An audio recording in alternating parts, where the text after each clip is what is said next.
D'accord. Donc l'entreprise d'essayer de te faire rentrer dans une boîte pour simplifier ta présentation ne pourra pas fonctionner, donc je ne vais pas m'y hasarder. Et précisément peut-être ce qui te définit, c'est la complexité ou la richesse de ton parcours, de ton expérience et de tes compétences. Peut-être le résumer en quelques mots quand même pour l'audience de ce soir. Rappeler que adolescent, tu as créé l'association des femmes peuls autochtones du Tchad, l'AFPAD, dont tu parleras d'une certaine manière ce soir, parce que l'enjeu de la conférence que tu vas nous donner, c'est de présenter ta perception du changement climatique, mais aussi des savoirs traditionnels qui permettent de s'y adapter ou de lutter contre. C'est peut-être ton point de départ, même si en réalité ton parcours t'a ensuite amené à développer d'autres missions et d'autres compétences. À ce titre, au-delà de l'adaptation au changement climatique ou de la vie quotidienne et des compétences des populations autochtones, tu as du coup développé tout un cheminement pour parler des libertés, pour parler aussi du changement climatique, des négociations internationales et de la manière dont les négociateurs, représentant les gouvernements, mais aussi toute la société civile qui interagit avec ces négociateurs et qui est une composante très importante de l'agenda climat, peut peser, essayer de trouver des solutions. Ce qui t'a amené de plus en plus vers les ODD, partant du climat, au point de devenir actuellement ambassadrice des ODD, je crois, nommée par le secrétaire général des Nations Unies. Ton actualité plus récente consiste à mettre en place une plateforme, je crois, de savoir, de connaissances sur les savoirs traditionnels en lien avec la CNUC, donc la Convention des Nations Unies sur le changement climatique. Donc sans plus tarder, je vais te céder la parole pour que tu puisses évoquer non seulement ton parcours, mais aussi ta vision, ton expérience du changement climatique. Je serais très curieux aussi que tu puisses nous donner ta perception, ta vision de la dernière COP qui vient de s'achever, des craintes qu'elle peut susciter et aussi du travail qui est devant nous pour préparer la COP 26 qui s'annonce du coup encore plus importante. Et peut-être, si nous en avons le temps, évoquer les liens entre changement climatique, conflit, pression anthropique qui ont été, je crois, là encore évoquées hier par le secrétaire général des Nations Unies. Donc ta conférence s'inscrit dans une actualité brûlante avec, que ce soit au Sahel, au Nigeria, au Tchad, en Centrafrique, des interrogations, des questions, parfois des mises en question, mises en accusation, notamment des populations nomades sur leur rôle dans les conflits. Donc j'aurais été très curieux, là aussi, si nous en avons le temps, de t'entendre là-dessus. Voilà, préciser que cette conférence est filmée, donc pendant la séquence des questions, je prierai chacune et chacun de se présenter. Et nous avons donc peut-être 35-40 minutes pour la présentation d'Hindou et ensuite un jeu de questions-réponses que j'animerai afin que nous puissions terminer vers 19h. Voilà. Merci beaucoup, cher Hindou, et je te cède maintenant la parole. Merci beaucoup, mais tu as déjà fait ma présentation en parlant de tous ces points. Ça marche pas? Ok. Alors, merci à toutes et à tous d'être venus. Je sais qu'avec les transports, toute la galère, je m'étais dit, mais oulala, c'est quoi la définition d'un pays développé?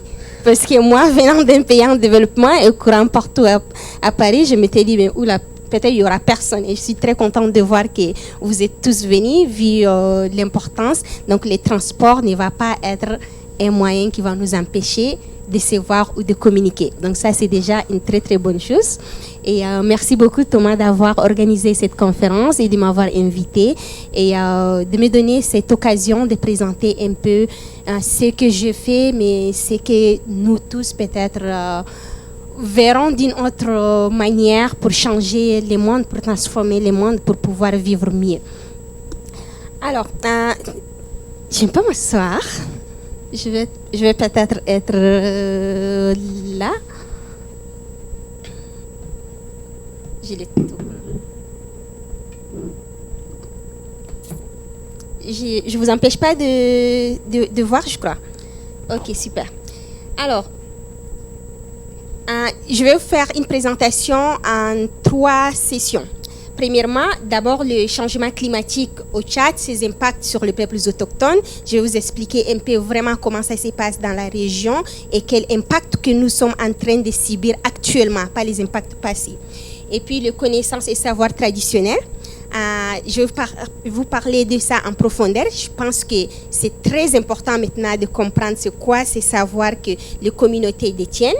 Et je vais vous parler de comment déployer ces solutions pour qu'ils puissent être utiles pour nous.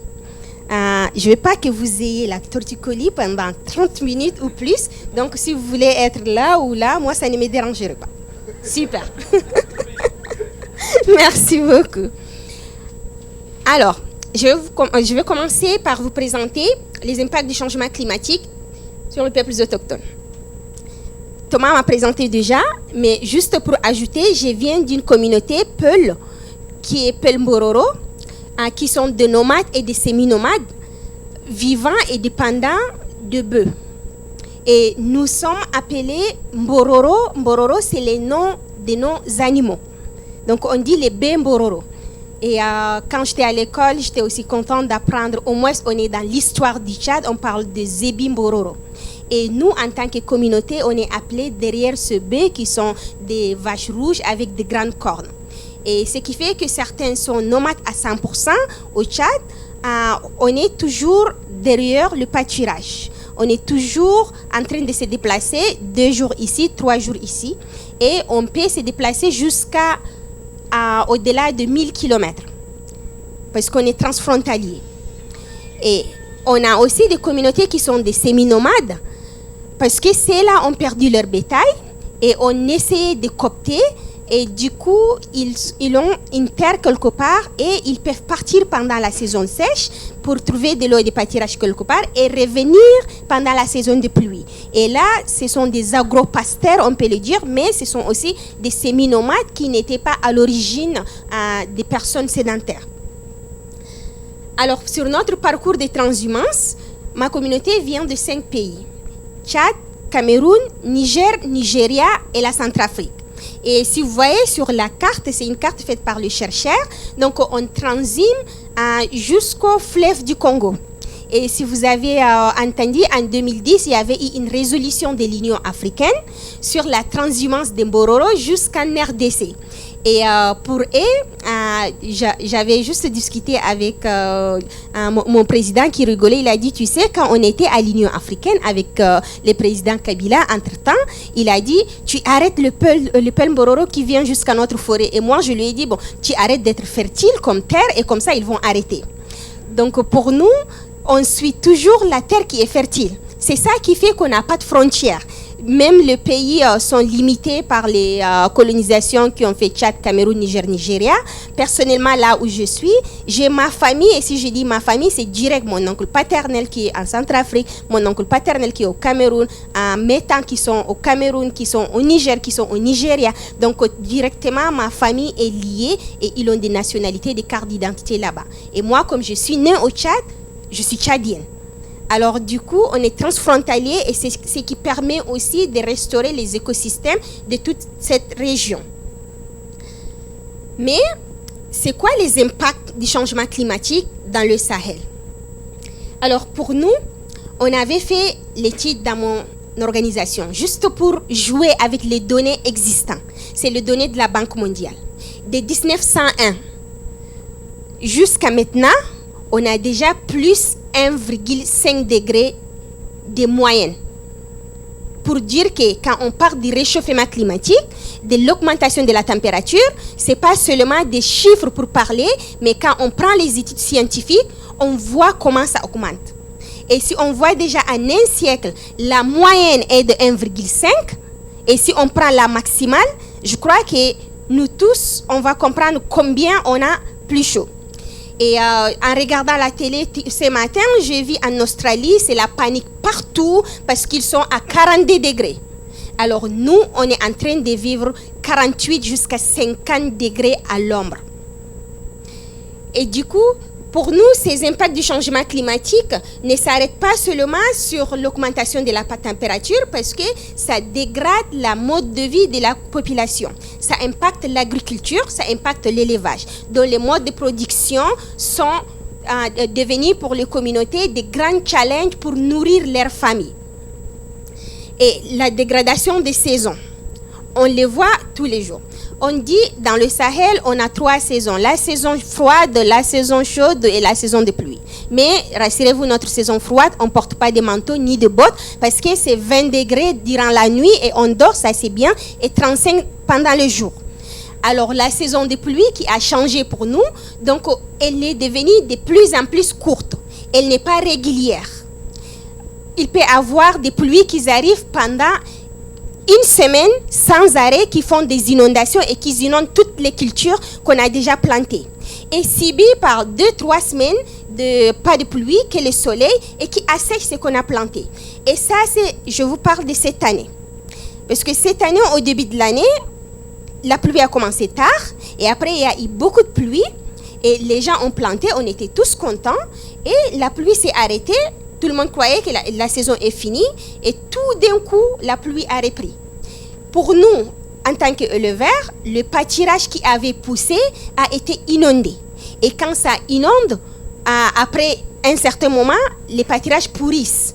Et quand ça pourrisse et il y a le soleil, ils s'entassent dans le sol. Donc on peut dire, peut-être les scientifiques peuvent dire que c'est une bonne saison de pluie parce qu'il y a telle quantité de millimètres d'eau, mais or pour nous qui vivons là-bas, on dit que c'est une mauvaise saison de pluie. Ce n'est pas la quantité de l'eau qui compte, mais c'est la qualité de l'eau et la qualité de pluie qui compte. Donc du moment où la pluie, elle ne tombe pas régulièrement, elle ne pénètre pas le sol, elle ne permet pas à la végétation de se régénérer, ça veut dire que ce n'est pas une bonne saison de pluie. Elle peut être beaucoup en quantité, mais ce n'est pas du tout une bonne saison de pluie pour nous. Et sur ces impacts, c'est là où on a l'exemple palpable du lac Tchad. Et si vous voyez ces diapos, en 60 ans, comment le lac a séché de 90%. Et je vais vous dire, peut-être en 60 ans, c'était quand ma mère est née.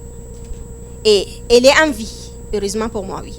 Et moi, quand j'étais née, il y a 30 ans, le lac était à plus de 10 000 km². Et actuellement, il est à moins de 2 000 km².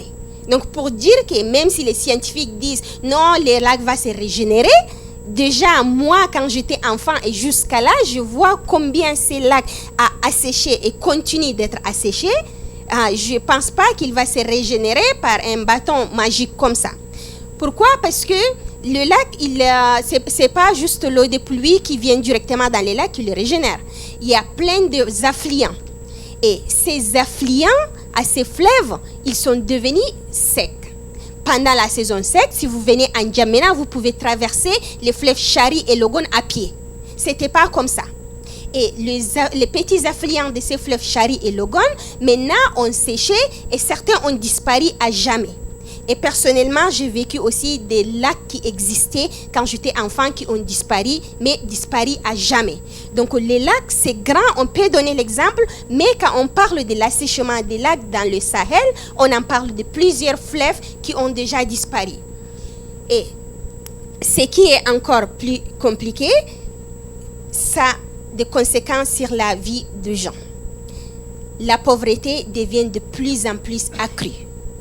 Malgré que les gouvernements font des efforts, les communautés ne croisent pas les bras, la pauvreté devient de plus en plus dans ces communautés. Pourquoi? Parce qu'on a plus de 80% de la population qui ne dépend pas de la fin du mois pour prendre son salaire, mais qui dépend de la pluie, qui dépend de l'agriculture et de l'élevage et de la pêche. Et si jamais il n'arrive pas une bonne pluie, ça veut dire que c'est 80% de la population a sa pauvreté qui voit tous les jours augmenter.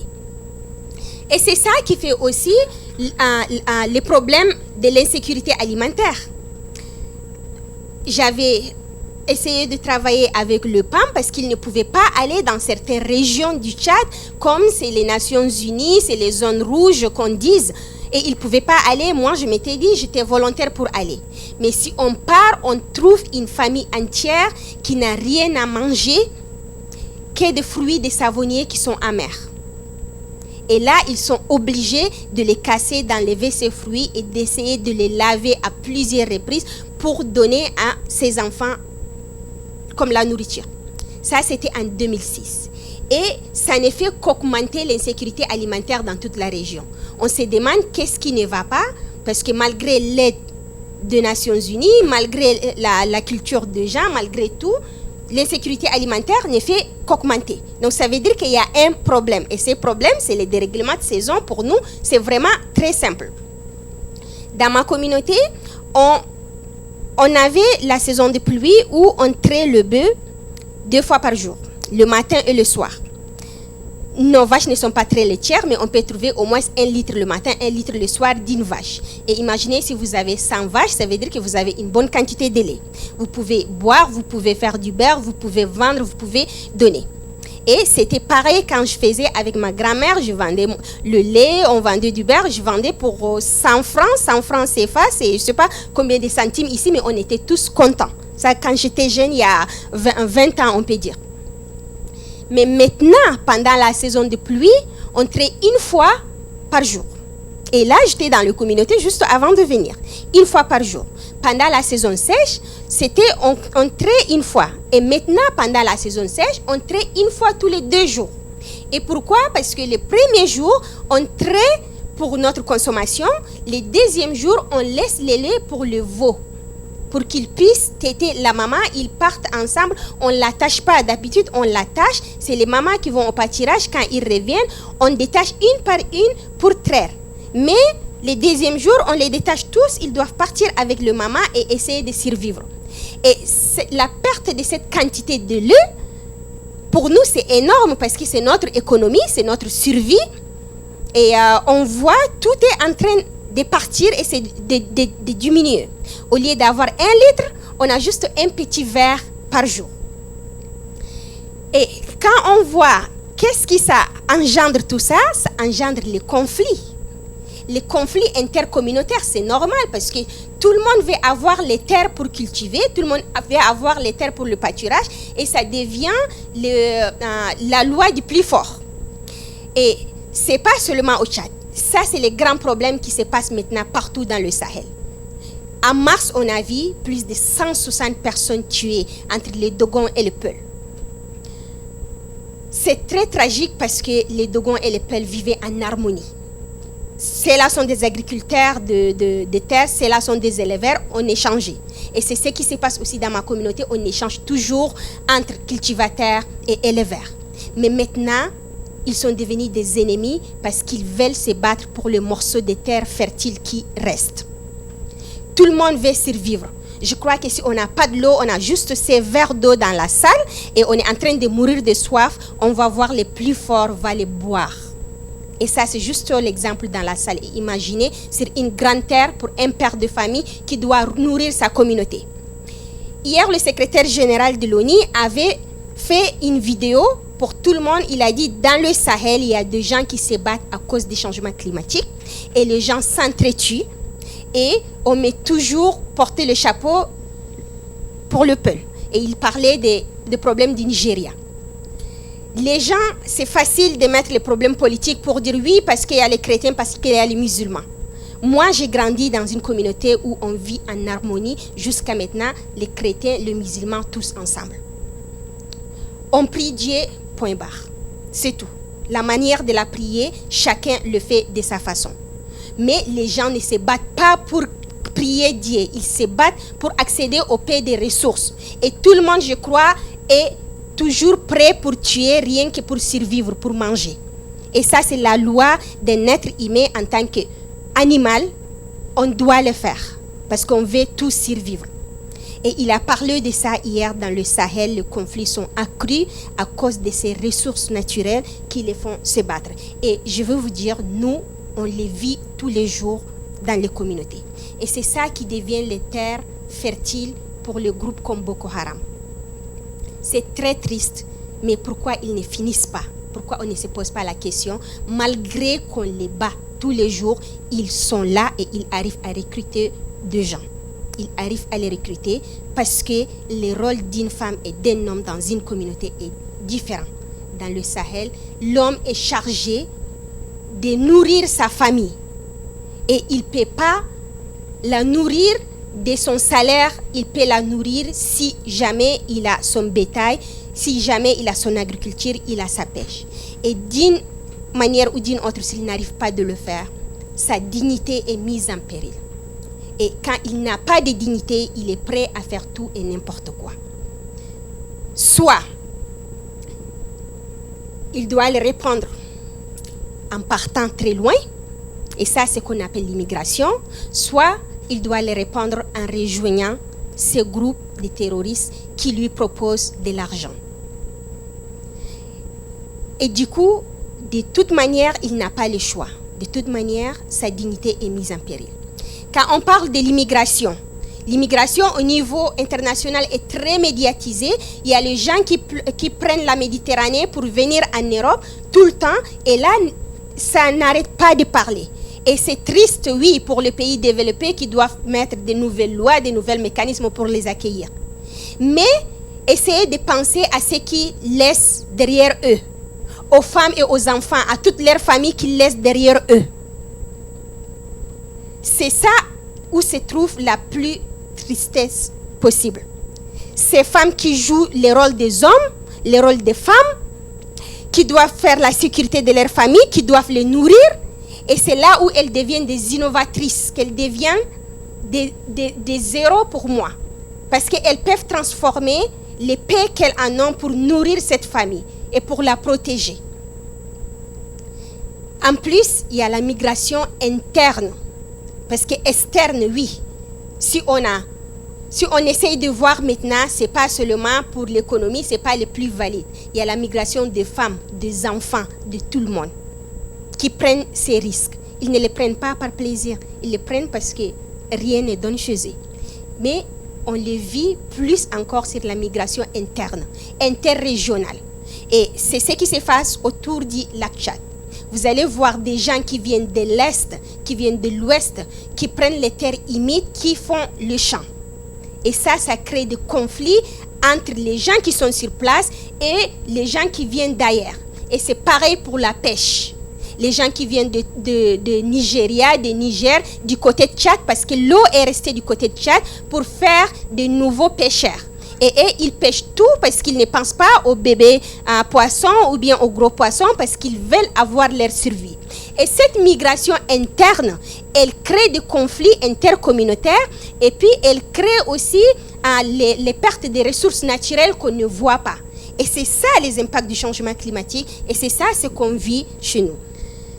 Je sais que je peux parler des impacts énormément, mais je vais passer pour vous parler des parties les plus importantes pour moi, les solutions.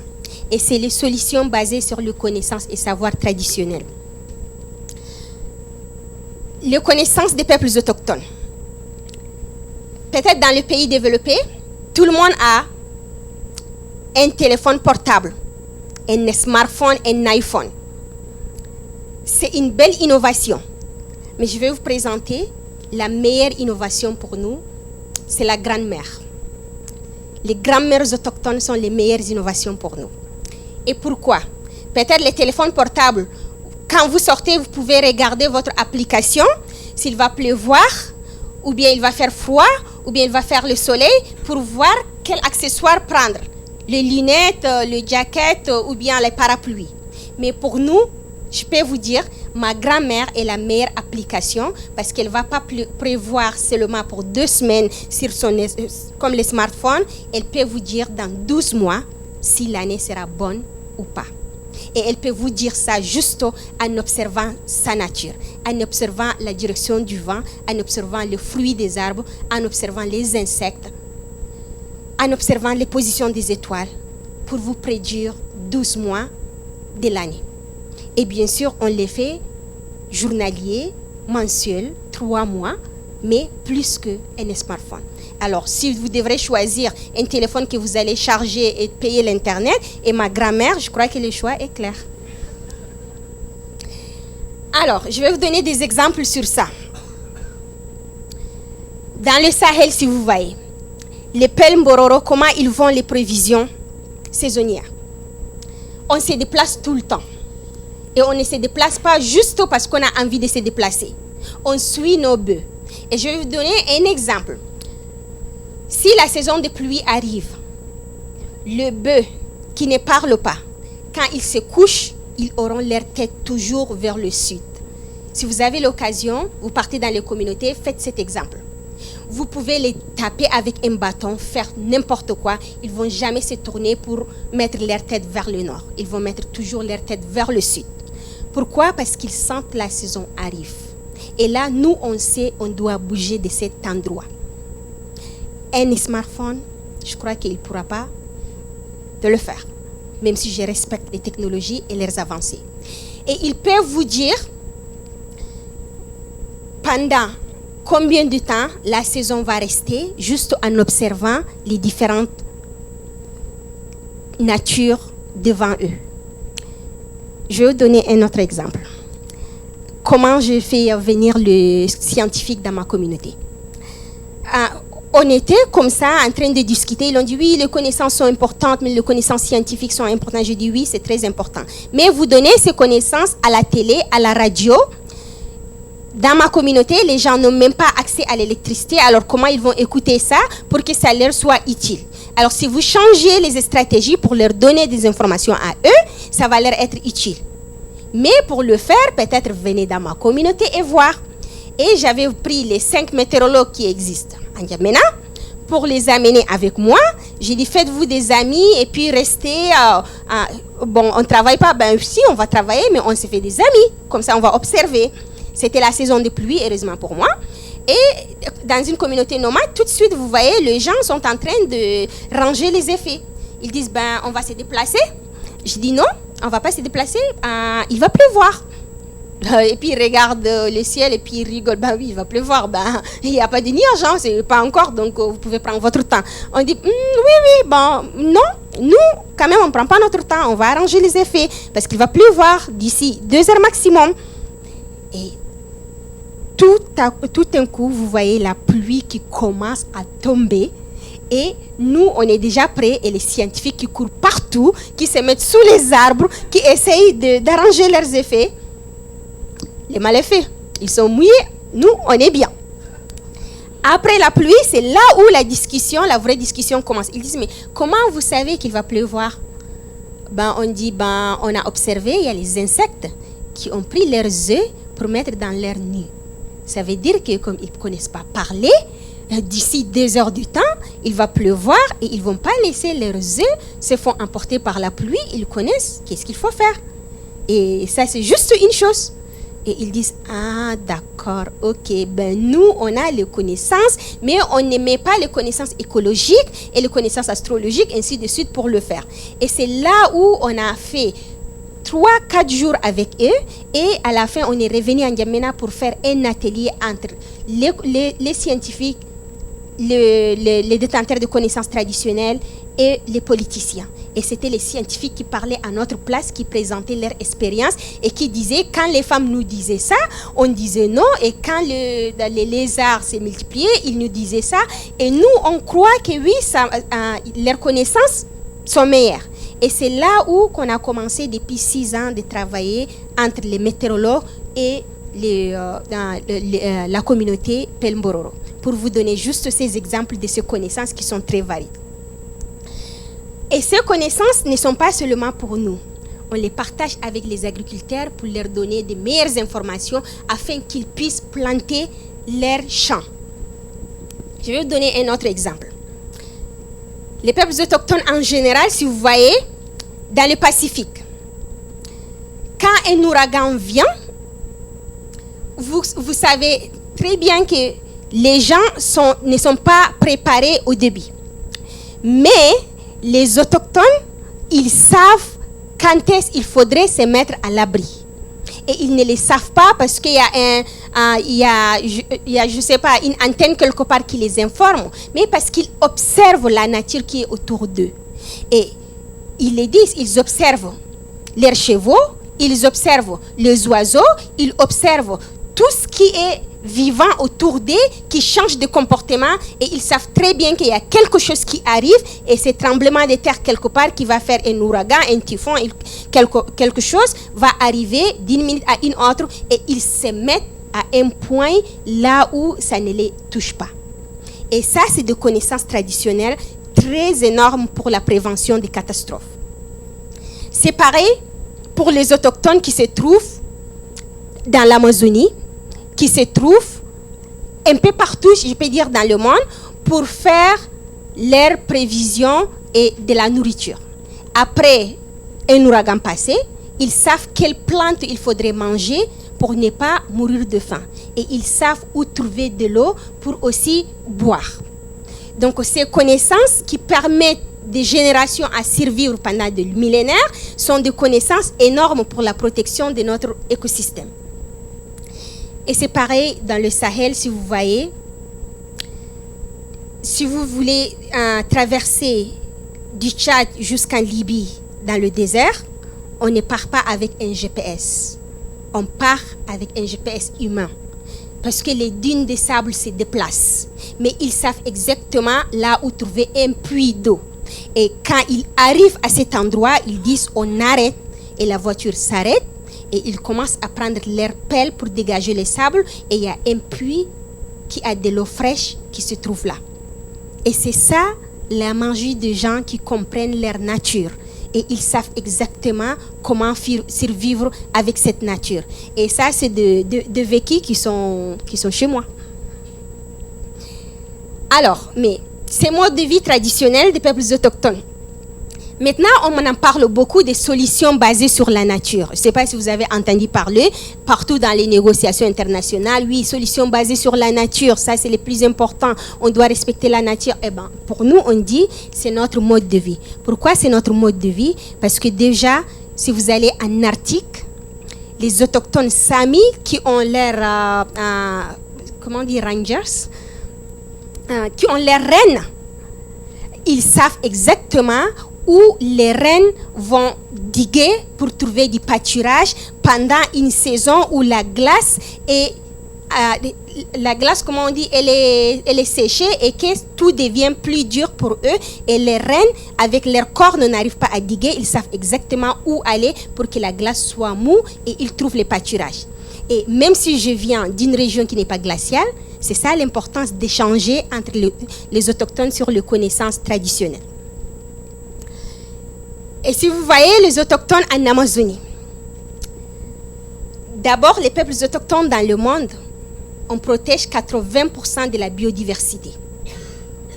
Et ce qui est énorme. On est combien? On est moins de 400 millions sur cette terre. Et si vous allez en Amazonie, c'est les terres des autochtones qui sont les plus diverses en écosystème par rapport à un parc national. Pourquoi? Parce que si vous voyez les images satellitaires, dans les parcs nationaux, il y a toujours les coupes de bois illégales, il y a toujours les trafics, mais dans les terres des autochtones, vous ne trouvez pas ça. C'est les endroits qui sont les plus divers, plus que les parcs nationaux. Et ça a été reconnu par plusieurs études au niveau international et qui permet maintenant de valoriser les terres des autochtones. Et c'est pareil, si vous allez au Tchad, comment on fertilise la terre. Les Américains ont un mot qu'ils appellent bullshit. Et ça, c'est quand il y a quelque chose qui ne marche pas, bullshit. Bon, pour nous, on va dire, notre bullshit, c'est le meilleur fertilisant des écosystèmes du Sahel. Pourquoi? Parce que quand on se déplace d'un endroit à un autre, les bousses de vaches, elles fertilisent cette terre d'une manière naturelle et ça permet à un agriculteur de venir avoir la terre fertile. Donc pour nous, un bullshit, c'est un truc vraiment positif. Et c'est comme ça qu'on essaye aussi d'instaurer le carbone dans le sol. Ce n'est pas seulement la mer ou les forêts, mais les sols instaurent beaucoup de carbone, c'est qu'on doit comprendre. Et c'est pour ça qu'on doit aussi protéger les sols et là où vivent les autochtones, surtout dans les Sahel, comme des régions les plus vulnérables. Je vais passer à la troisième partie. Ces solutions sont importantes, mais comment les déployer? Comment les mettre à la disposition de tout le monde entier pour qu'ils puissent servir à restaurer les écosystèmes, servir à lutter contre les changements climatiques. Je vais commencer par le niveau international. Merci à l'accord de Paris, qui a enfin, après 20 ans de négociations, a reconnu l'importance des peuples autochtones et le rôle qu'on joue. On a 5 références sur le droit des peuples autochtones, sur les connaissances et savoirs des peuples autochtones, qui est l'article 7.5 de l'accord de Paris, mais sur la participation aussi. Et on a aussi les rapports, les derniers rapports datant du 18 août, parce que c'est mon anniversaire, je n'oublierai pas ça. 18 août 2019, il y a eu ces rapports sur la terre et où ils ont reconnu les peuples autochtones sont les meilleurs pour restaurer la terre quand on parle des rapports scientifiques. Dans cet accord de Paris, ce qui est important pour nous, c'était la reconnaissance des droits des peuples autochtones. Et ce qui est négocié par les États, c'était cette décision, la décision 135, sur la création d'une plateforme d'échange de connaissances et savoirs traditionnels des peuples autochtones. Comme ils ont reconnu qu'on joue un rôle très important, et ils ont dit, pourquoi ne pas partager ces connaissances? Et ça, c'était juste la décision pour eux. Et dans la décision, c'était mis 3 piliers. Connaissance, renforcement de capacité, politique et action relative au changement climatique. Et ils nous ont laissé sur OK, c'est important, mais comment le faire? Personne ne le sait. Et c'est là où arrive l'importance du processus. Pour nous, on a commencé en 2015, on a eu la décision. En 2022, quand on était venu à Marrakech, les États ont dit comment on va commencer. On va négocier cette décision. Et là, j'étais la coprésidente des peuples autochtones pour les négociations. J'ai dit, OK, c'est important, mais vous ne pouvez pas négocier pour nous et sans nous. Et là, les États ont commencé pour dire, ah oui, les négociations climat, c'est pour les États et par les États. On dit, OK, pour les États, par les États, vous ne pouvez pas parler de nous sans nous, alors parler d'autres choses et laisser cette décision. Et comme ils ont compris que c'est important, et on a dit, qui a écrit les rôles et les procédures de l'accord de Paris, c'est les hommes. Et alors si ça pouvait nous sauver du changement climatique, ça pouvait rester. Et comme ça n'a pas pu nous sauver, on peut changer ces rôles et procédures afin d'avoir de bonnes solutions. Et c'est là où ils ont accepté pour la première fois. Les autochtones étaient assis avec et sur les tables. Et le pays de l'Amérique latine a été les premiers à me donner leur plaque pour dire hindou, tu prends notre plaque et tu négocies. Et c'est là où on a négocié pour avoir la première soumission qu'on a fait en mars. Et dans la soumission, c'est comment travailler pour mettre en œuvre cette décision. Après, on a eu encore un premier dialogue en mai. On dit les États, quand ils négocient, ils excluent tout le monde. Parce qu'ils veulent avoir juste les États. Les observateurs qui ont les badges jaunes, ils restent en dehors parce qu'ils ont le droit de fermer les salles ou de les ouvrir. Et nous, on a dit non, on est là pour le peuple, par le peuple. Alors, ces négociations doivent être ouvertes. On doit avoir un dialogue inclusif et avec tout le monde. Après ce dialogue, on est arrivé à la COP17. C'est là où on a eu une décision qui a défini c'est quoi les objectifs de la plateforme. Et pour nous, les objectifs, quand on dit connaissance, partager les connaissances, on dit oui, on est d'accord de partager toutes les connaissances. Mais quelle est le sauvegarde pour nous pour que ces connaissances puissent aider à la survie des gens? On a dit le deuxième renforcement de capacité. On dit oui, on a besoin que nos capacités soient renforcées. Mais les États ont besoin que leurs capacités soient renforcées. C'est quoi les peuples autochtones? C'est quoi les connaissances? C'est quoi les droits? Et on dit sur le politique, vous devrez mettre les connaissances, les droits des autochtones dans tous les politiques du changement climatique afin que les États prennent des meilleures décisions. Et après ça, on est venu en mai 2018, on a fait la première activité. Donc la première activité où on était assis pour discuter avec eux quelles sont les modalités de partage. À Katowice en 2024, on est venu pour la première fois aussi changer les négociations climat pour mettre un groupe dont à part égale 7 représentants des États qui représentent les 7 régions onusiennes, plus un représentant des pays les moins avancés, un représentant des petites îles et 7 représentants des peuples autochtones venant de 7 régions socio-culturelles des peuples autochtones. Donc on est à part égale. On dit vous ne pouvez pas être plus que nous, sinon on va être 196 pays contre je ne sais pas combien des autochtones qui vont être là. C'est injuste. Vous voulez la justice? On est à part égale. Et là, dans cette décision, on est venu la semaine dernière à la COP. C'est la seule chose d'ailleurs qui est passée haut la main pendant l'adoption la première semaine et pendant le transfert par la COP la deuxième semaine. C'est la seule chose qui est passée vraiment à haut la main, sans négociation, sans discussion. C'est les plans de travail pour 2 ans sur les connaissances et savoirs traditionnels des peuples autochtones. Mais c'est important au niveau international. Comment ça va changer la vie au niveau local? C'est ça que je vais partager avec vous 2 exemples et ça va finir. Au niveau local, pour nous, comment on va mettre toutes ces connaissances? Et c'est là où j'ai sali cet outil que j'aime beaucoup, qui permet à la résilience par rapport au changement climatique. C'est la cartographie participative à 3 dimensions. La cartographie, pour nous, c'est l'effet de mélanger les connaissances scientifiques basées sur les informations géographiques et les connaissances traditionnelles des peuples autochtones. On les met tous ensemble, on construit la carte avec des communautés qui ne sont jamais allées à l'école, des hommes, des femmes, des jeunes, des vieux, des enfants, tous ensemble pendant les 2 semaines, on a construit la maquette ensemble, elle est blanche.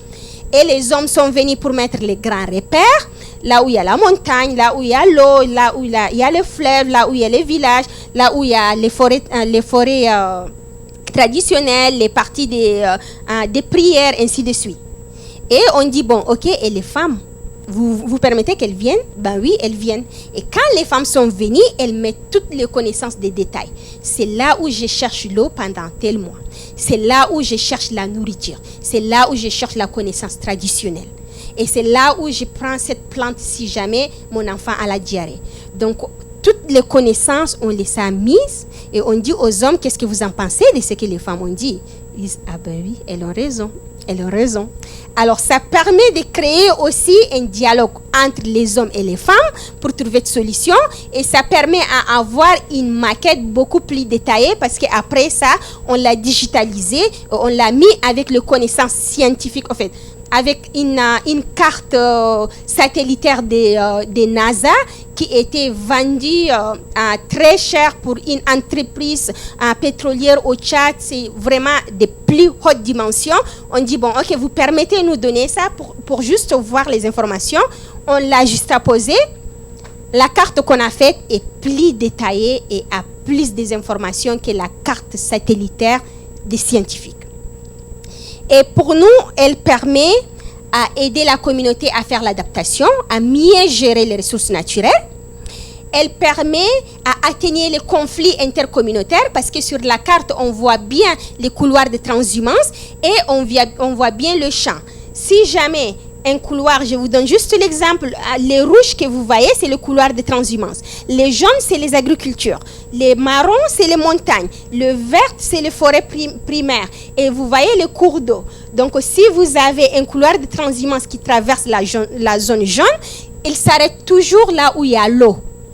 Et s'il y a un champ qui se pose entre un couloir de transhumance et l'accès à l'eau, n'importe quel être humain, s'il le voit, il va soulever son champ parce qu'il veut que son prochain ait accès à l'eau.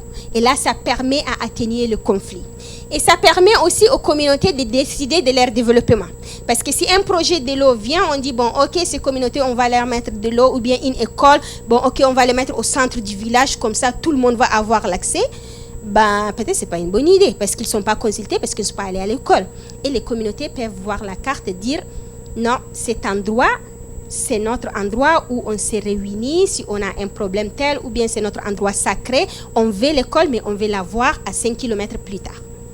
Et là, ça les permet de décider de où ils veulent et comment ils veulent que leur développement passe. Je peux en parler sur la carte aussi longtemps, mais j'en passe. Dernier exemple. Au niveau des communautés, ce n'est pas seulement l'importance d'avoir ces connaissances et de les recenser.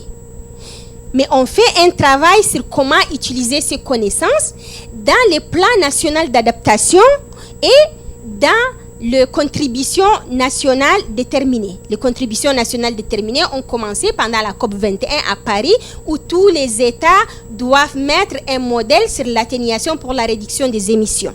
Mais les pays en développement ont dit, ben non, on n'a pas des émissions à réduire. Pour nous, c'est un nouveau plan de développement qui va être un nouveau plan d'adaptation qu'on veut. Alors, pour nous, c'est comment les aider à ce que ces plans intègrent les connaissances traditionnelles, intègrent les droits des peuples autochtones, les droits humains, le genre, et quand on vient à la mise en œuvre de ces plans, Ça veut dire qu'on doit inclure tout le monde. Et pour les projets spécifiques de développement, comment ces solutions basées sur les natures pourront aider à financer ces communautés, à financer les résiliences. Et au Tchad, on avait fait ça parce que les CPDN du Tchad, parmi seulement 25 CPDN dans tout le monde, il y a 176, je crois, CPDN qui ont été présentés. Parmi les 25 pays, le Tchad en fait partie de ceux qui ont mentionné les droits humains sont importants. Et vous connaissez bien le Tchad et les droits humains. Mais ils l'ont mentionné. Pourquoi? Parce qu'on a fait le travail auparavant pour leur montrer l'importance des droits humains et des droits des peuples autochtones et de connaissances dans ces CPDN. J'ai fini.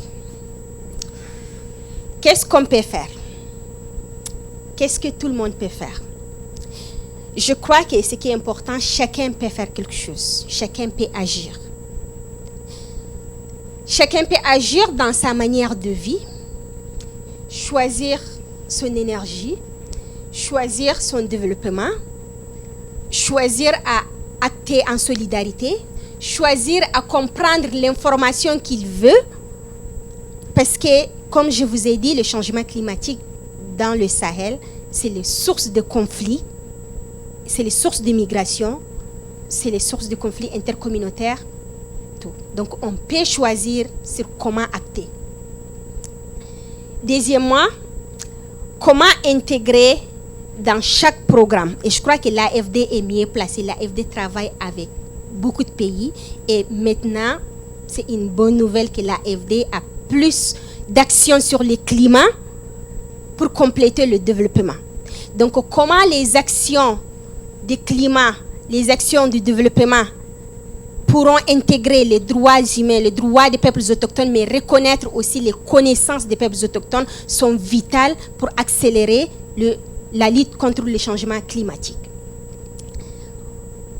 De plus important, mettre en place des financements dédiés pour travailler pas seulement dans les capitales, parce que la plupart du temps, le travail c'est fini dans les capitales. C'est fini dans des ateliers, dans des conférences, dans la production des rapports. Mais qui va lire un rapport? C'est lui qui n'est pas allé à l'école. Et même si ce rapport est bien fait, du moment où il ne peut pas nourrir quelqu'un, est-ce qu'il va perdre son temps à les lire ou bien prendre son temps pour chercher des innovations? Donc si on investissait là où les gens en ont besoin, faites confiance aux gens. Ce n'est pas le fait qu'une organisation écrit un bon rapport qu'il a fait un bon travail sur le terrain. Parce que ceux qui font le bon travail sur le terrain connaissent comment le faire. Ils travaillent avec ces communautés. Donc, investissez là où on va voir ces solutions palpablement. Et c'est là où le climat peut être vraiment un outil qui va changer le développement du monde. Dans le Sahel, qu'est-ce qu'on peut faire? Il y a plein d'investissements sur le militaire. Mais sachez qu'un Kalachnikov ne peut pas remplir une ventre. Et on dit, la ventre qui est vide ne laisse pas une tête réfléchir correctement. Alors, toutes les actions sur les militaires doivent intégrer absolument le développement. Et toutes les actions sur l'humanitaire doivent intégrer le développement. L'humanitaire, c'est les réponses urgences maintenant. Oui, les gens en ont besoin de la santé. Oui, ils en ont besoin de l'hygiène. Oui, ils en ont besoin de manger. Mais après 2 ans, après 5 ans, de quoi? Qu'est-ce qu'ils vont devenir?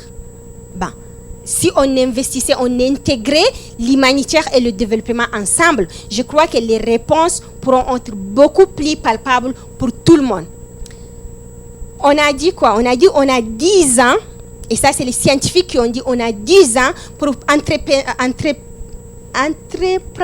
entreprendre des actions concrètes pour le climat. Et les 10 ans pour nous mettre sur 1,5 degré. Et au Tchad, oui, on va être plus 3 degrés, ou bien 4 degrés, ou bien plus. Mais les 1,5 degrés, on n'a que 10 ans pour le faire. C'est l'urgence climatique qu'on dit. Alors, ces 10 ans commencent dans quelques jours, 2020. Et 2020, c'est une année très importante pour toute l'humanité. Parce que c'est la décennie des ODD, qui sont les objectifs du développement durable. C'est la décennie pour nous mettre sur la trajectoire 1,5. C'est aussi la décennie de la biodiversité parce que le monde a perdu à plus de 60 espèces de la biodiversité. Et je peux vous en témoigner, personnellement, les espèces que j'avais vues sur les herbes, sur les plantes, sur les oiseaux qui ont disparu et à jamais, qui me font déjà mal, que moi je ne les reverrai pas. Et moins encore, si jamais un jour mes enfants ont disparu. Donc ces 10 ans sont les années de fenêtre les plus cruciales pour notre survie sur cette planète. Et je crois qu'on ne veut pas être la génération et surtout l'humanité qui va faire la 6e extinction mondiale par les humains. On ne veut pas faire ça. Alors luttons, toutes les actions comptent. Et je compte sur vous parce que je ne vais pas voir ma communauté disparaître. Je ne vais pas voir ma culture et mon identité disparaître. Je ne vais pas voir les plantes, les herbes disparaître. Donc, je vais me battre. Malgré la COP25 qui a été un désastre, moi, je vais me battre. Je choisis. Et je voudrais que tout le monde choisisse une voie, n'importe laquelle, là où vous pouvez faire des actions, vous battre. Vous battre pour vous, vous battre pour ma communauté, vous battre pour la planète et pour notre survie.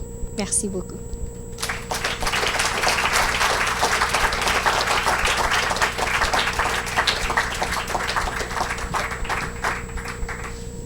Bien, merci beaucoup, chère Hindou, pour cet exposé très brillant et profond qui à la fois fait le lien entre les grandes problématiques globales et puis des réalités des territoires que tu connais très bien. Donc peut-être traditionnellement, j'ai le privilège que je m'auto-attribue de poser la première question. Tu n'as pas évoqué d'une certaine manière une double problématique peut-être pour les peuples autochtones et pour leur savoir traditionnel. Premier élément, le changement climatique va s'accélérer, ce qui veut dire que des savoirs qui pouvaient avoir, notamment de connaissances de la nature, qui étaient adaptés à un environnement, seront-ils adaptés avec une accélération du changement climatique? Est-ce que ce qui était vrai avec 1,5 degré de moins déjà réalisé sera encore vrai à 1 degré, 2 degrés, 3 degrés de plus? Donc est-ce qu'il y a d'une certaine manière une stratégie d'adaptation des savoirs à une réalité qui elle-même va bouger? Et question peut-être corollaire, la population augmente aussi rapidement, donc le contexte qui permettait une bonne survie, une bonne qualité de vie, mais avec moins de population, comment adapter les savoirs aussi à une nouvelle réalité démographique qui va faire que la pression sur les ressources va s'augmenter, va s'accroître, en même temps que le changement démographique s'accélère. Donc là, je veux dire qu'il y a une double contrainte à traiter d'un environnement qui se dégrade plus vite et d'une pression humaine qui, là aussi, va augmenter. Donc c'est un défi que, j'imagine, se pose de manière tout à fait criante pour les populations. Nous, peut-être en deuxième rideau, c'est peut-être on le vit moins personnellement, néanmoins pour les agences de développement, un défi très important. Voilà les questions que je voulais te poser avant que peut-être la salle elle-même ne puisse poser des questions. Super. Alors, la première question. Quand on dit il y a l'accélération du changement climatique et les connaissances traditionnelles, elles vont disparaître. Je peux dire oui. Si on n'acte pas maintenant, si on ne protège pas ma grand-mère, la grand-mère de tous mes collègues autochtones à travers le monde, ces connaissances vont disparaître. Les connaissances qu'ils ont vécues, oui. C'est pour ça qu'on a ces 10 ans pour accélérer la protection. Et comment le faire? C'est comment aider à valoriser,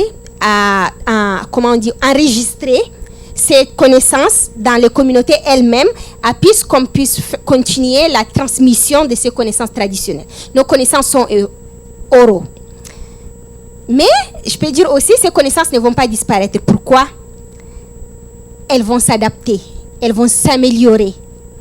Parce qu'on est résilient, parce qu'on vit avec cette nature, on comprend cette nature. Et comme je vous ai dit, une vache qui donnait 2 litres par jour et maintenant qui donne 1 litre et dont on traite une fois pendant la saison sèche et maintenant on traite une fois tous les 2 jours, c'est une manière de s'adapter parce qu'on comprend nos animaux.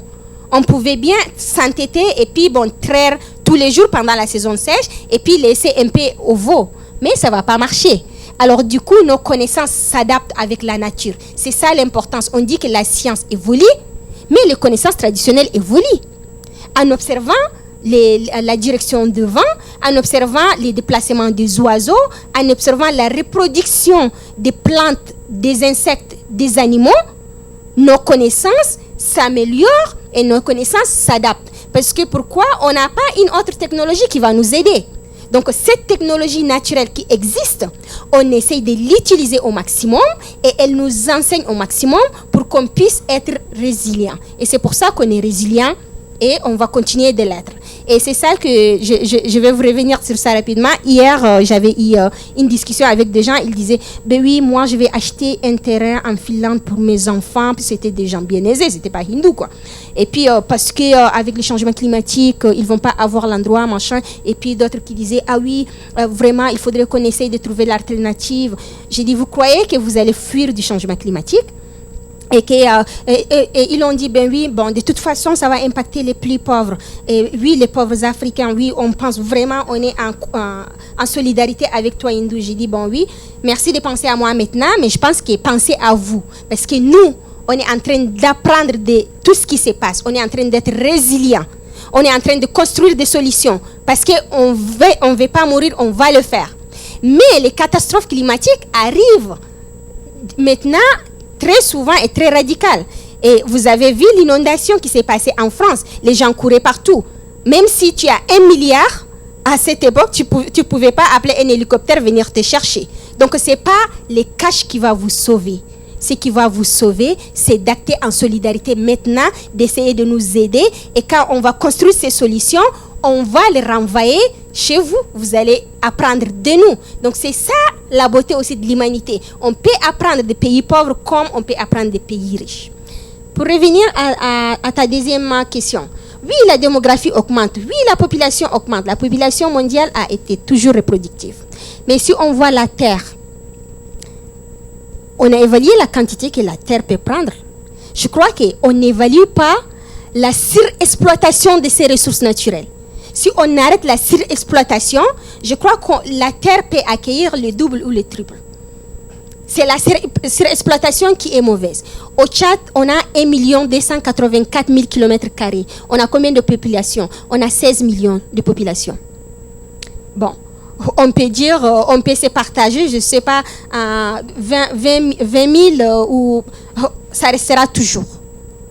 Et si on essaye d'investir sur des idées bonnes, pas seulement une multinationale qui va prendre des millions d'hectares, qui va faire, lui, je ne sais pas, un rizière ou quoi, pour vendre parce qu'il y aura beaucoup de population. Moi, je vais me faire des revenus pour essayer de vendre et atténuer l'insécurité alimentaire. Il y aura beaucoup de population. C'est l'individualisme qui nous tue. C'est les secteurs privés qui veulent avoir de l'argent toujours qui nous tue.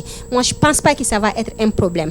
Et on est en train de dire que l'Afrique va être en 2050 à plus de 50% de la population. Je dis, tant mieux. On va être plus jeunes, on va être plus innovants, on va plus produire de nos connaissances traditionnelles, de l'agriculture traditionnelle. Eh bien, ça va être quoi? Ça va être, on va prendre en charge notre destinée. Donc, on ne va pas se mettre à tuer les gens parce qu'ils augmentent, mais on doit faire fonctionner notre cerveau pour vivre en harmonie avec la nature, mais pas détruire la nature pour vivre là-dessus. La réflexion m'a été inspirée quand tu montrais les images du lac Tchad. La question est moins la densité de population à l'échelle du Tchad en général que la concentration éventuellement autour du lac. C'est aussi un des éléments et qui peut amener de la pression très forte sur l'eau, sur les terres fertiles. A fortiori si les terres deviennent moins fertiles. Donc c'est ça qui est plus inquiétant de mon point de vue, c'est pas la surpopulation en soi, mais plutôt la concentration de la population sur des zones où la tension est déjà très forte. C'est ça que je pense un problème important qu'on observe au centre du Mali, au Nigeria ou au Tchad, moins d'un niveau de population, j'allais dire, que d'une densification sur des zones qui sont déjà tendues. C'est ça un point de préoccupation pour nous et point de vigilance, j'allais dire, pour éviter que les conflits ne deviennent plus nombreux. Voilà, peut-être... Je suis d'accord, juste une réaction rapide. Je suis tout à fait d'accord. Pourquoi les gens se battent autour de toutes ces ressources? Parce que leur vie est en train d'être difficile par ceux qui sont en train de créer les changements climatiques là-bas. Donc les actions, nous, on est en train de les prendre. Les actions rapides qu'on doit prendre, c'est de réduire les émissions de gaz à effet de serre.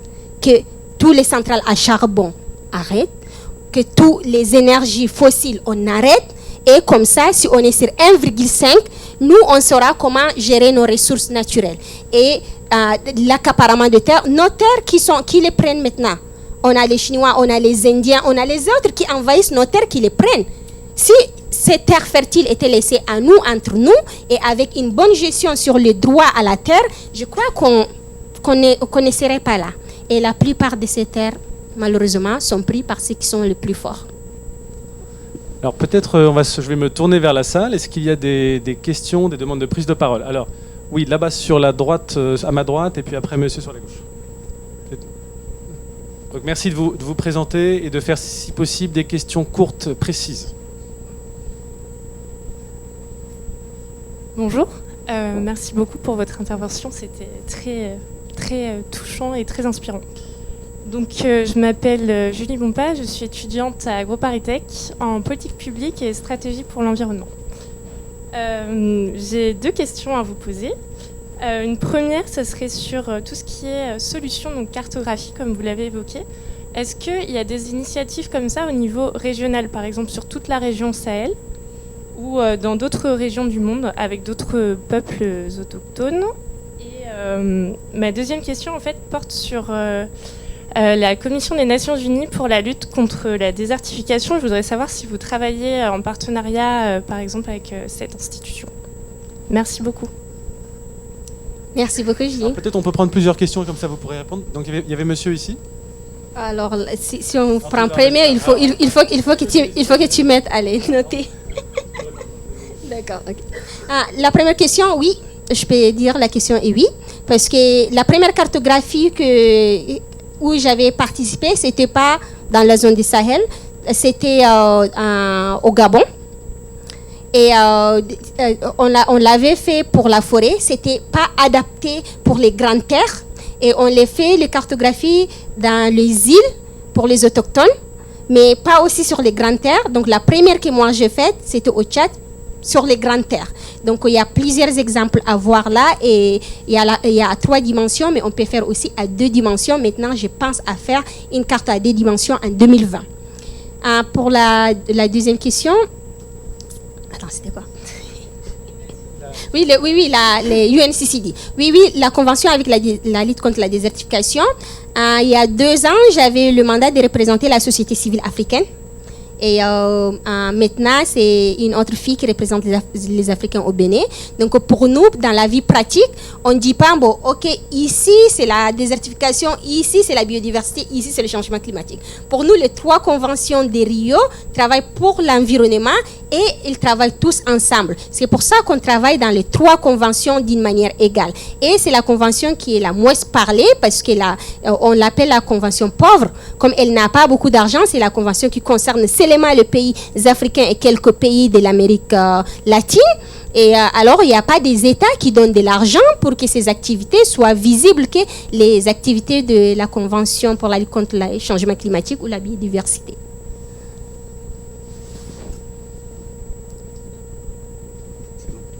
Monsieur, et après vous. Ok. Passez la parole à votre voisin. Très bien. Bonjour, merci beaucoup Madame Oumarou Ibrahim pour votre présentation.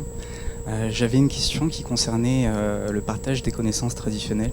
Donc si j'ai bien compris, les connaissances traditionnelles sont proposées dans la définition des stratégies climat des États, qui en contrepartie s'engagent à contribuer au renforcement de capacité des populations autochtones.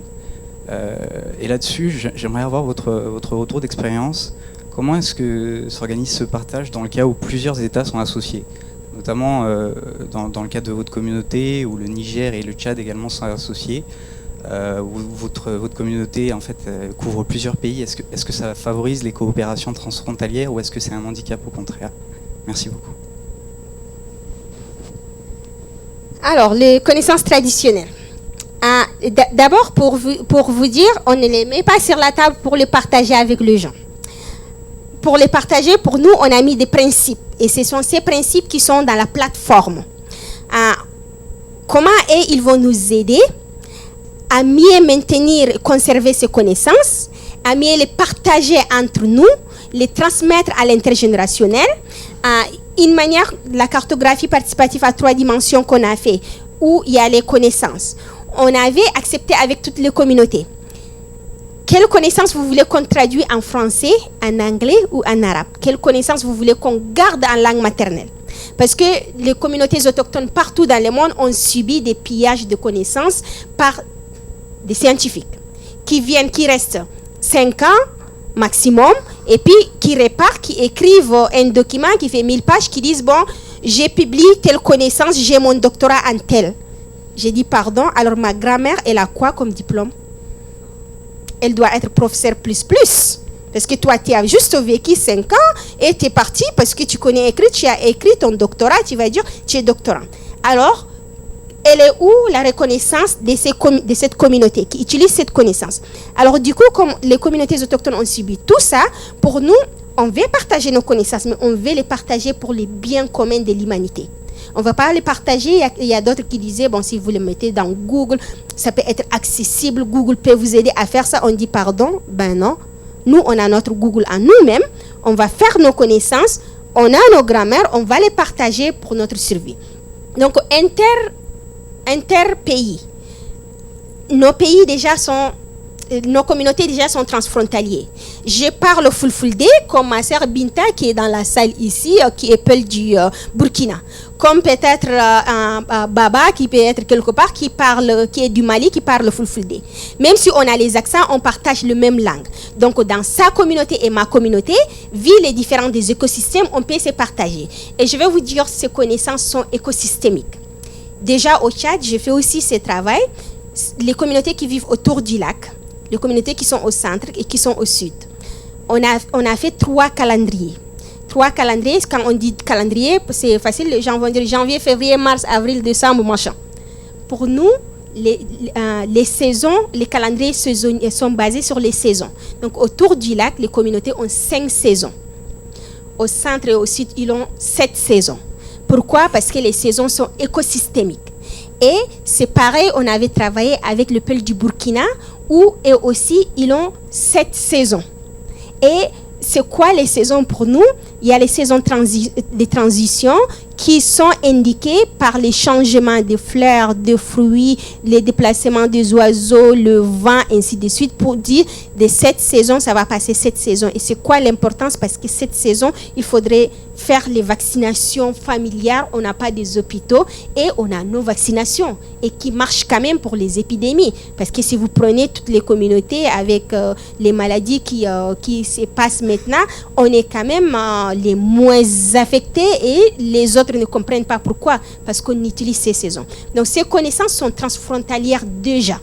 Ce qu'on veut, c'est que les États les intègrent dans leur contribution nationale, dans leur plan national d'adaptation, s'ils les reconnaissent et ils les écrivent, ces plans nationaux vont être transformés par des projets et des programmes.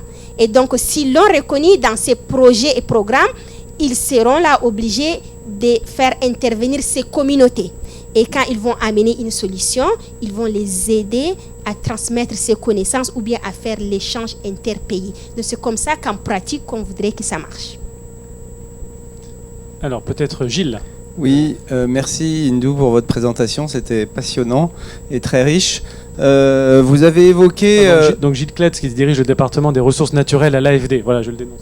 Merci. Vous avez évoqué à quelques reprises la question des droits, mais sans trop insister dessus.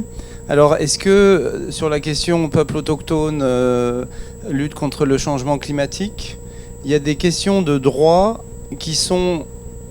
Comment dire, quels seraient les plus utiles, les plus stratégiques sur lesquels travailler? Est-ce que c'est le droit sur les terres indigènes? Est-ce que c'est le droit sur les protections des connaissances autochtones? Est-ce que c'est simplement des droits démocratiques de gouvernance ou de planification inclusive, comme vous avez cité, voilà. Est-ce qu'il vous semble, là, pour la décennie qui s'annonce si importante, les peuples autochtones qui gèrent... plus de 60-70% des terres naturelles, sauvages, avec un très fort patrimoine de biodiversité et beaucoup de carbone, donc un rôle de gardienne et de gardien absolument fondamental. Finalement, là-dedans, c'est quoi pour vous la question des droits la plus importante sur laquelle il faudrait mettre l'accent et les luttes sur les années qui viennent pour ce lien peuple autochtone-climat? Je dirais tout. Alors, pour être clair, c'est lesquels des droits? Déjà, les peuples autochtones ont la Déclaration des Nations Unies sur les droits des peuples autochtones. qui ont des articles. Et dans ces articles, il y a les droits à la terre, aux ressources naturelles, à l'autodétermination. C'est ça les grandes parties qu'on a. Et si, par exemple, quelqu'un dit « Ah, hindou, les connaissances sont très importantes. Est-ce que vous pouvez les partager ?» Je dis « Oui, d'accord, je peux les partager. » Mais ces connaissances vont se perdre. Pourquoi? Si mon droit à la terre n'est pas respecté. Si un éleveur nomade, il n'arrive pas à faire sa transhumance comme avant, dans la terre, pour accéder à ses ressources, ça veut dire que son lien avec la nature est coupé. Eh bien, il ne pourra pas continuer à observer ce qu'il observe pour garder et même apprendre plus sur cette nature. Les droits à la gouvernance. Si je ne peux pas partager mes connaissances, genre dans les respects culturels, de aînés, de moins jeunes, ainsi de suite, donc cette gouvernance n'est pas respectée, ça veut dire que ces connaissances ne sont pas transmises et ces connaissances ne sont pas non plus respectées, on peut les perdre. On dit les droits à l'autodétermination. Si j'attends que quelqu'un va venir pour me dire oui, toi tu es autochtone, toi tu n'es pas autochtone, et toi tu as le droit à ça, toi tu n'as pas le droit à ça, ça veut dire que je ne peux pas non plus être indépendante et vivre dans la vie que je veux d'une manière traditionnelle pour développer ces droits. Donc c'est la raison pour laquelle je dis la meilleure manière pour se baser sur le droit des peuples autochtones et de travailler, c'est d'utiliser la Déclaration des Nations Unies sur le droit des peuples autochtones, qui décrit comment travailler avec les autochtones, quels droits respecter et comment les respecter.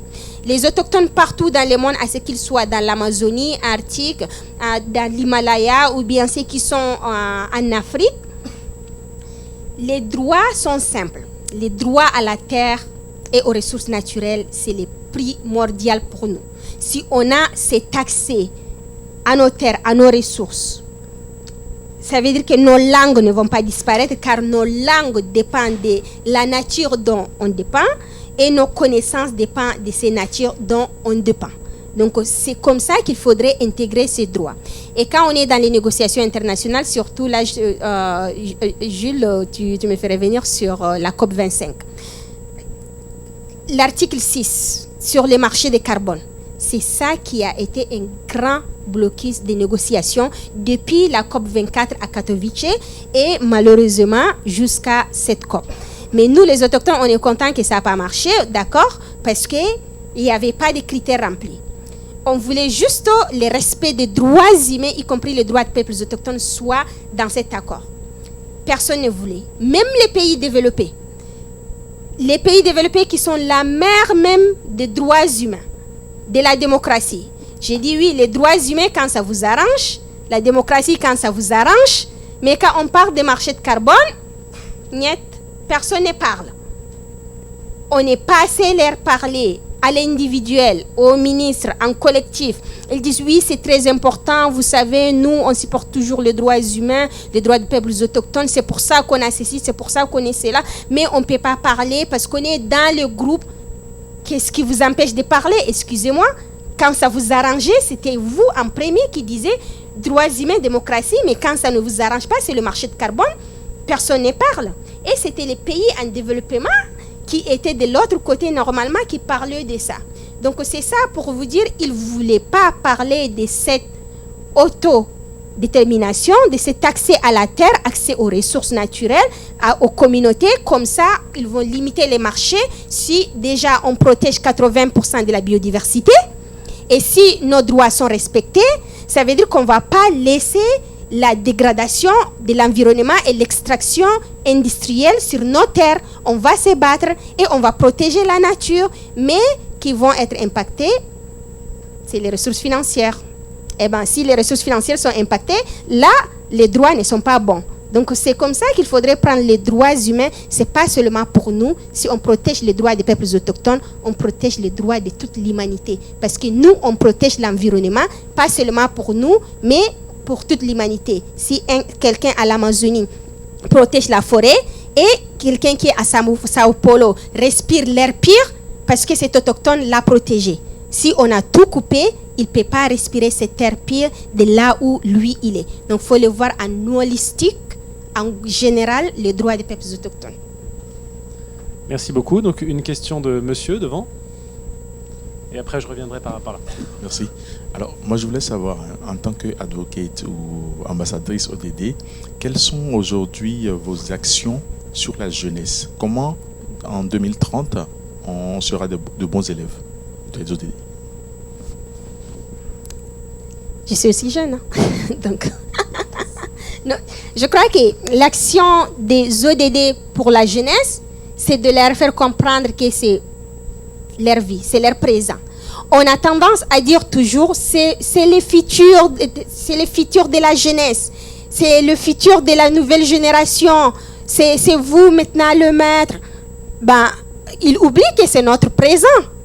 Si on est là, si les gens n'arrivent pas à aller à l'école correctement, s'ils n'arrivent pas à trouver les boulots correctement, s'ils n'arrivent pas à projeter leur avenir ou bien leur carrière proprement, c'est leur présent, on ne parle pas de leur futur.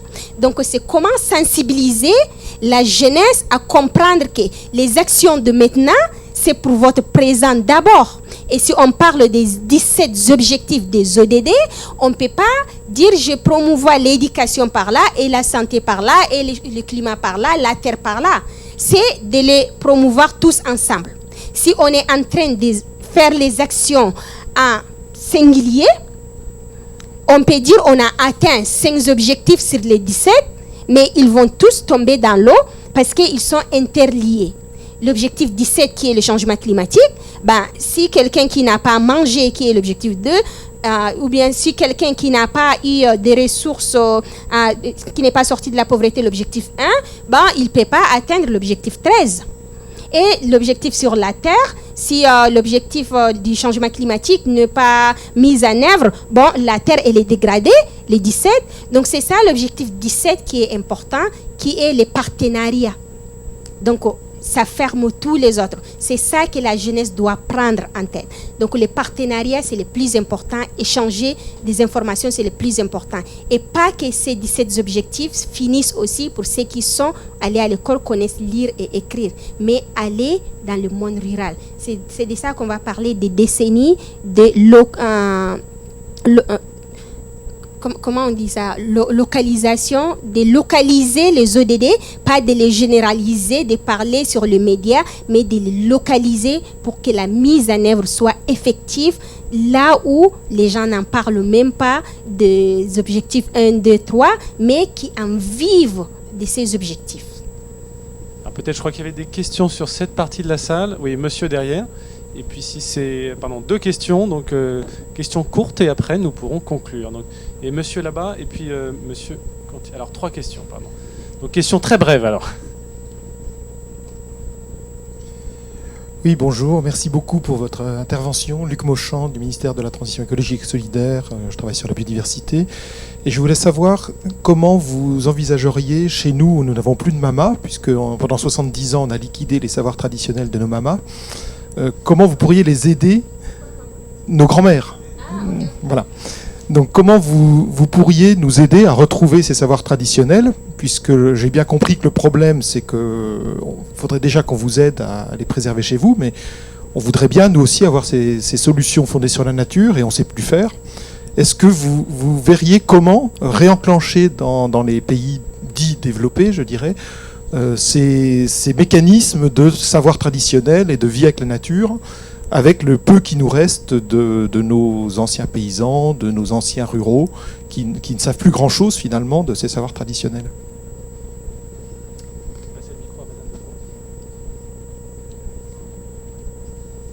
Alors je dirais il faudrait revivre avec l'environnement.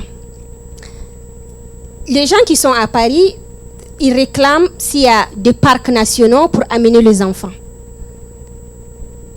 Mais chacun a son téléphone, chacun a son petit luxe qu'il ne veut pas couper. Si, malgré que j'ai toujours mon téléphone avec moi quand je pars dans ma communauté, même si je vais utiliser mon téléphone, parce que je vais l'utiliser pour faire les photos, mais je n'ai pas la couverture, donc moins de stress, moins d'internet, je peux regarder et vivre avec la nature et je peux comprendre beaucoup de choses que je ne voyais pas. Je peux voir juste un insecte qui essaye de faire un truc et quand on observe, on dit mais purée, mais c'est intéressant ce que cet insecte fait, pourquoi il le fait? On se pose des questions. Mais on a juste le téléphone, ah c'est génial, je le filme et puis je le mets sur Instagram pour que mes copains like et puis j'ai mis like et je suis content. Là, on ne va jamais revivre avec la nature et réapprendre. Donc, il faut réapprendre à vivre avec cette nature. Donc, il faut que les enfants apprennent d'où vient la nourriture dont ils mangent. Quand ils vont juste au supermarché et puis ils voient, moi, il y a des gens qui me disent les arachides, les arbres des arachides, j'ai dit, ah bon, ok, d'accord. Ben, il y a beaucoup de gens qui ne connaissent pas beaucoup de fruits et de légumes, comment ils poussent sur quel arbre, sur quel arbuste. Donc, si on recommence par ça, à comprendre déjà qu'est-ce qu'on mange, comment ça pousse, pourquoi ça pousse, d'où ça vient, on se reconnecte avec la nature, on va comprendre. Et là, les savoirs, on ne peut pas l'obtenir juste comme ça, mais on l'obtient au fil et à mesure qu'on revit avec cette nature.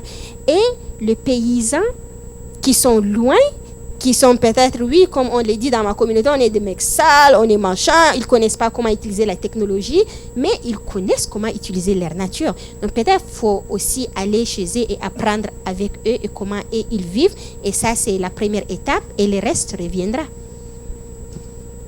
Merci, madame. Bonjour, merci beaucoup je suis étudiante aussi à AgroParisTech.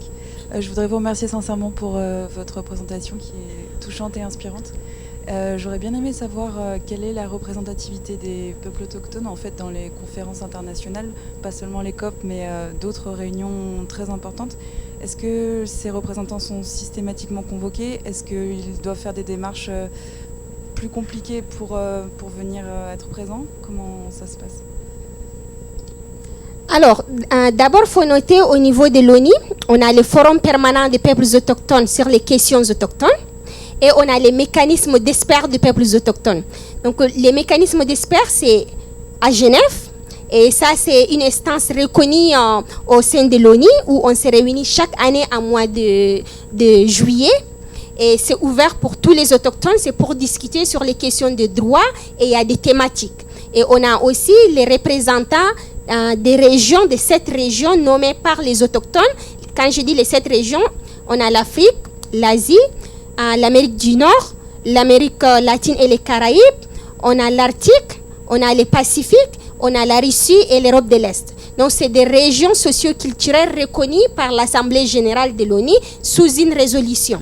Donc, le mécanisme d'experts est créé après l'adoption de la Déclaration des Nations Unies pour les droits des peuples autochtones qui a pris plus de 40 ans de négociations et qui a été adoptée le 13 septembre 2007. Et le forum permanent qui est à l'ONU à New York, qui se réunit entre avril et mai tous les ans. Et pendant 2 semaines, c'est aussi les autochtones à 100% qui vont là-bas, qui discutent avec les États qui négocient. Donc, tous ces instances sont ouverts aux autochtones à 100%. On peut y aller si on a des financements. Il faudrait juste qu'on s'enregistre auprès soit d'une organisation autochtone accréditée, soit d'une ONG accréditée auprès de l'ONU et on peut participer. Il faut avoir juste les financements. Les autres instances, comme les 3 conventions de Rio, comme les autres mécanismes des droits humains, ainsi de suite, les autochtones peuvent participer. Il faut avoir des financements pour aller. Je vais vous donner juste l'exemple de la COP 25, ou à Madrid. Il devrait être en Chili. En tant qu'autochtone, on fait toujours des privilèges à la région où la COP s'organise. Donc, comme on a plein des autochtones en Amérique latine, on avait plein de gens qui devraient venir. Et du coup, c'est revenu à Madrid. Il y a des gens quand même qui sont venus. On en a eu plus de 300 autochtones dans les négociations qui sont venus pendant la première semaine et la deuxième semaine. Mais comment on vit là pour participer? Parce que les États s'en foutent de nous prendre en charge. Les gens dormaient à 5 dans la chambre et on payait à manger entre nous-mêmes. Et, genre, je paye un truc, je partage avec mon collègue, l'autre collègue fait pareil. On essaye de survivre parce qu'on veut avoir notre voix collective pour influencer les négociations. Mais à la fin de compte, tout le monde est parti. On était resté 4 pour la clôture. Comme la COP a battu les records de toutes les COP pour rester jusqu'au dimanche après-midi. Donc, on participe. comme on peut. C'est bien restreint. On n'entre pas dans les négociations. La plupart des temps, on ne laisse pas le temps parce que c'est les États. Mais de plus en plus, ils ouvrent pour nous donner des bagues de l'État pour aller dans les négociations. Et on profite si les États ne sont pas les États champions pour les négociations. Et nous, on connaît, on va s'asseoir dans leur siège. Donc c'est comme ça que ça se passe. Un conseil pragmatique. Peut-être il y avait une question, François Cantier, je crois. Dernière question. Oui, merci. François Cantier, avocat sans frontières. La question que je pose, vous y avez déjà en partie répondu, mais plus précisément, on constate à l'échelle de l'histoire le phénomène d'urbanisation dont les populations rurales, moi je suis un néo-urbain, diminuent. Et par conséquent, tous les savoirs traditionnels vont peut-être, au fil du temps, disparaître. Comment est-ce qu'on peut conjuguer ce phénomène avec le maintien de ces savoirs et la divulgation de ces savoirs traditionnels? Deuxième question, je suis juriste, avocat. Comment, sur un plan opérationnel, voulez-vous ou utilisez-vous les instruments juridiques internationaux protecteurs des peuples autochtones? Vous avez parlé de la convention, de la déclaration de 2007, mais aussi la convention 169 de l'OIT. Et comment mener un combat sur le plan juridique pour justement concourir à la protection des peuples autochtones et de leur environnement? Alors, pour la première question, je suis tout à fait d'accord. Dans les communautés, pendant la saison sèche, qui dure maintenant 9 mois, les hommes, ils partent dans des villes pour chercher du travail. Et certains rentrent, d'autres ne rentrent pas. Et ils continuent. C'est ça la migration. Mais comment le maintenir pour garder les savoirs traditionnels? Il faudrait créer des activités pour les jeunes. C'est comme partout. Et ça se passe seulement dans le pays de Sahel ou dans les pays impactés, mais même dans les pays développés. Dans des villages où on peut partir, on peut trouver le nombre de personnes âgées beaucoup plus nombreux que de jeunes parce qu'il n'y a pas l'université décente pour que les jeunes puissent aller à cette université. Ils sont tous en train d'aller dans une grande ville pour aller à l'université. Et la plupart d'eux restent là-bas parce qu'ils trouvent du boulot là-bas où ils continuent. C'est peu qui rentrent dans leur village pour travailler. Donc, c'est un phénomène global. Et avec le changement climatique, ça ne fait qu'augmenter. Et pour les connaissances traditionnelles, pour nous, les jeunes ne veulent pas partir. Nous, on n'a pas seulement la notion de famille, papa, maman, les enfants. On a la grand-mère, on a les cousins, on a les cousines, on a les nièces, on a tout le monde qui est là et on est en train de se mélanger tous. Et c'est ça qui fait la belle vie. Et on ne veut pas quitter cette belle vie, sauf si on est obligé. Et du coup, si on crée des activités, je vais vous donner un exemple concret. Dans mon organisation, on crée les activités génératrices de revenus pour les femmes qui font des activités d'adaptation. On en a fait quelques-uns. Je vous donne l'exemple d'un seul. Dans une communauté, on a créé, ils cultivent de l'arachide. Et ils sont des agropasteurs. Donc, comme ils transforment l'arachide à la main avec une petite machine pour faire la pâte, et la pâte pour faire de l'huile, et l'huile pour le vendre. Donc, on peut faire juste 2 kilos par femme pendant, je sais pas, pour 3-4 jours. Et du coup, on a fait la formation rapide pour elles, pour les mettre en coopération, pour les aider à faire la gestion en transparence. On les a formés en écriture pour garder leur cahier. Et on les a apporté une machine où une femme maintenant peut faire 10 kilos par jour. Et elle a plus de revenus. Et avec son revenu, maintenant, les femmes dans cette communauté, juste au début de l'année, ils envoient leurs enfants à l'école. Ils envoient même 6 petites filles. On peut dire, peut-être les filles, c'est pas important. 6 petites filles. Pour moi, c'est pas pour voir, oui, les 6 petites filles partent aujourd'hui, mais c'est pour voir dans 20 ans si elles connaissent écrire et lire, parce qu'elles, à leur tour aussi, elles vont envoyer leurs enfants à l'école. Et donc là, c'est juste une activité d'une année. Si on renforce les capacités d'une femme, comment elle peut évoluer dans la vie et comment elle peut maintenir sa famille et sa communauté sur place. Donc aussi, on investit sur la jeunesse, on investit sur les femmes. Ils veulent rester sur place parce qu'ils veulent rester là où ils se sentent beaucoup mieux. Pour la deuxième question, en tant que juriste, vous connaissez déjà les instruments. il y a la Convention 169. En Afrique, elle est seulement adoptée par la Centrafrique. Et dans d'autres pays, très peu. Les pays qui ont des autochtones. Et c'est la seule convention qu'on peut dire, peut-être elle est juridiquement contraignante. Mais la déclaration des Nations Unies sur le droit des peuples autochtones, c'est une déclaration, mais elle a été adoptée par tous les pays. En 2007, à l'exception du Kenya, du Canada et des États-Unis. Le Kenya est revenu pour l'adopter. Maintenant, ils ont même dans leur constitution reconnu les peuples autochtones. Le Canada, ils ont commencé depuis l'année dernière. Maintenant, ils sont même sur la réconciliation entre les autochtones. Les États-Unis, on n'en parle pas, mais ils ont, dans certains États, ils ont plus avancé, dans d'autres États, non. Donc, on peut utiliser la déclaration pour nous, elle est contraignante du moment où les pays n'ont pas dit non. Et je vous donne l'exemple comment nous, on l'a utilisé. Au niveau de l'Afrique centrale, on a 11 pays qui sont au niveau de la CAC, dont le Tchad, c'est le bassin du Congo. On avait fait une conférence de peuples autochtones. Et là, c'était en 2016 ou 2013, je ne me rappelle pas exactement, au Congo, avec Denis Sassou Nguesso, avec le président Déby, et à l'époque, Yahi Boni était venu comme invité. Ils ont fait la conférence sur les savoirs des peuples autochtones. Et c'est la première institution qui a reconnu les droits des peuples autochtones par rapport juste à la déclaration. Ils nous ont donné un espace pour dire ça, c'est un espace pour les peuples autochtones. Et on s'est réunis. Et le Congo maintenant a une loi au niveau national où j'étais partie personnellement pour discuter avec les députés pendant une séance, une journée, pour voir comment ils vont mettre en œuvre cette loi. Et ils ont mis maintenant les textes de la mise en œuvre. Donc, à partir d'une déclaration, peut-être qui n'est pas contraignante, comme les États l'ont ratifié, on peut les nationaliser et faire des lois qui pourront protéger les autochtones. On en a d'autres. L'accord de Paris. Tout le monde est d'accord. Et il y a une clause dans l'accord de Paris qui dit on ne peut pas dire on adopte un article ou on ne veut pas l'autre. C'est la dernière clause qui était, on endosse l'accord de Paris, on l'endosse tout.